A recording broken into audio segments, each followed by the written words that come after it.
le fait que finalement, l'intelligence émotionnelle, c'est de pouvoir accepter d'aller voir les émotions, quelles qu'elles soient, Oui, et que dans notre société, on a une propension à se couper et à ne pas ressentir ces émotions, et que le fait déjà de leur donner de la place, c'est une manière que, en fait, elles vont avoir un pouvoir thérapeutique, quoi.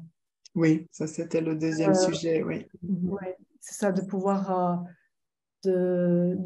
accueillir nos émotions, c'est déjà accueillir une part de nous-mêmes qui vit une situation, et cette part-là, on a tendance à la mettre de côté.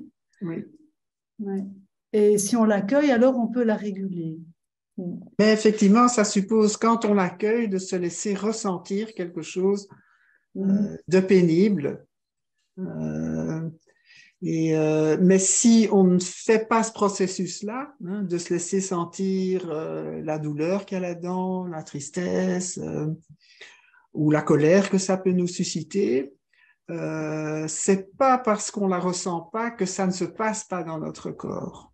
Donc ça veut dire que on va garder de la souffrance qui se tait en nous et qui va rester dans le corps en fait. Et Absolument. donc, on va éventuellement accumuler, accumuler, accumuler, et ça va, ça va nous créer un mal-être qui peut être extrême, quoi. Qui peut vraiment être extrême. Et donc, c'est vrai que retrouver le chemin vers sentir ses émotions, ça va être aussi un parcours qui a des aspects douloureux, mais qui en même temps va être un peu une délivrance, un petit peu comme ou comme c'est une métaphore, hein.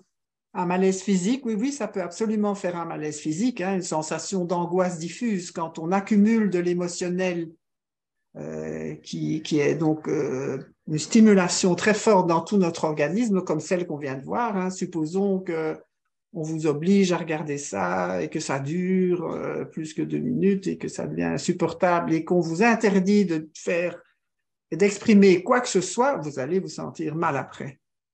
Et ça peut devenir chronique et on peut s'habituer à être mal comme ça.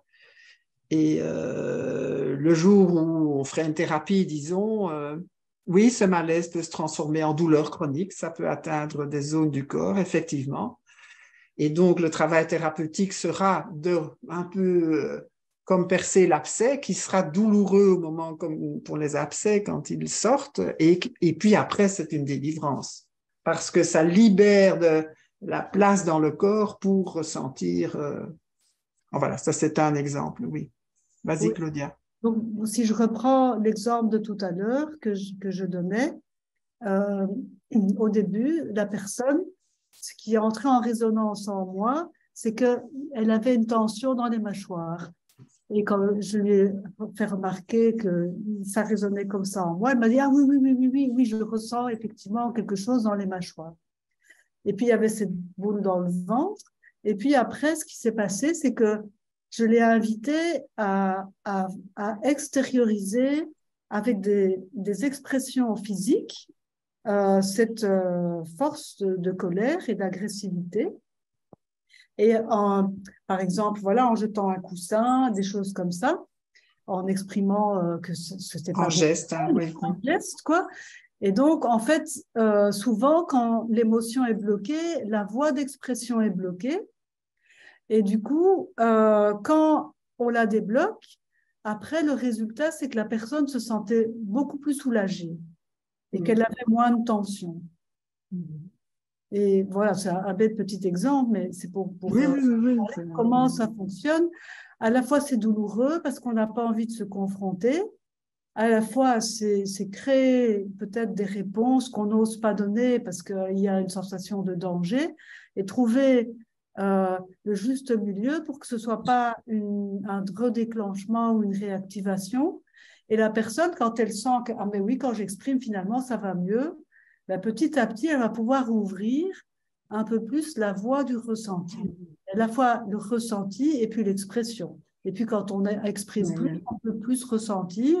Et ça fait des va-et-vient comme ça, en fait, dans la progression de l'apprivoisement des émotions. Mais c'est important, personne ne va faire ce travail-là s'il ne sent pas que la personne avec qui il le fait comprend ce qui est ressenti, hein, Mm. le reconnaît, l'accepte, et c'est ce qui peut permettre de l'humaniser et de le rendre moins. Nos émotions, quoi. Mais j'avais envie d'ajouter quelque chose par rapport à l'émotionnel qui est fondamental et qui fait que pour moi, je ne vais plus pas parler vraiment d'émotions, même si je sais que des émotions sont évidemment pénibles, comme la douleur, qui est souvent le ressenti le plus difficile dans les traumatismes et dans les événements, parce qu'effectivement, avoir mal, c'est un signal et de danger ou de risque, mais pour, euh, pour nous, en analyse bioénergétique, toutes les émotions sont des mouvements de vie, en fait. Ce sont vraiment des... Et donc, aussi pénible soit-elle, et c'est ça la transformation, on va dire, de la pénibilité en or, c'est que quand on peut y arriver grâce à une présence et au fait d'avoir affaire à quelqu'un qui nous accompagne et qui, à ce sens, dit de l'intelligence émotionnelle, il va nous comprendre et nous reconnaître là-dedans. Toutes les émotions sont des mouvements de notre vitalité. C'est la vie en nous qui s'exprime, qui veut rétablir l'équilibre en nous. Même que ce soit la peur, comme on l'évoquait, le fait de pouvoir créer sa peur et de pouvoir laisser le corps faire, et c'est le corps lui-même qui sait comment traiter la peur, en fait. C'est en nous. C'est un système autonome, les émotions. On peut les bloquer, on peut éviter de les sentir, des choses comme ça, mais le fait que ça se produise en nous est vraiment en dehors de notre volonté consciente, et ce sont des mouvements de vie. Et donc, quand on les bloque, effectivement, on réduit sa vitalité. Et quand on les accueille, on la déploie et on la développe. On va plutôt restaurer sa vitalité. Pas seulement la restaurer, pour moi, je crois qu'on va même plus loin, c'est-à-dire qu'on confirme le fait qu'on peut exister comme être vivant, et donc Oui, la vitalité va se renforcer. Elle va oui, se restaurer, mais elle va aussi se renforcer. Oui, tout à fait, tu as raison. quoi. Beaucoup plus, c'est Oui, parce que quand même dans le projet des thérapies humanistes, c'est l'actualisation de soi. Et oui, l'actualisation de soi, c'est le fait de pouvoir s'épanouir pleinement. s'épanouir et tout le mouvement de développement personnel, quoi. Et ça, c'est la vitalité en accueillant nos émotions. Oui, Et c'est plus facile quand elles sont accueillies au départ par quelqu'un, mais quand on ne l'a pas eu quand on était enfant, bah, le praticien de la relation d'aide, bah, quand il accueille l'état de la personne, il participe à ce mouvement, qu'il soit un oui, psychothérapeute ou pas, il participe à ce mouvement de soutenir le processus de oui, on peut vivre des choses dans la vie, c'est OK de les vivre et tu peux les exprimer, tu peux les ressentir. Et alors, la personne à ce moment-là se sent validée dans qui elle est. Et quand elle est validée, eh ben, sa vitalité pousse. oui, oui, c'est vraiment comme une croissance. Oui, c'est ça.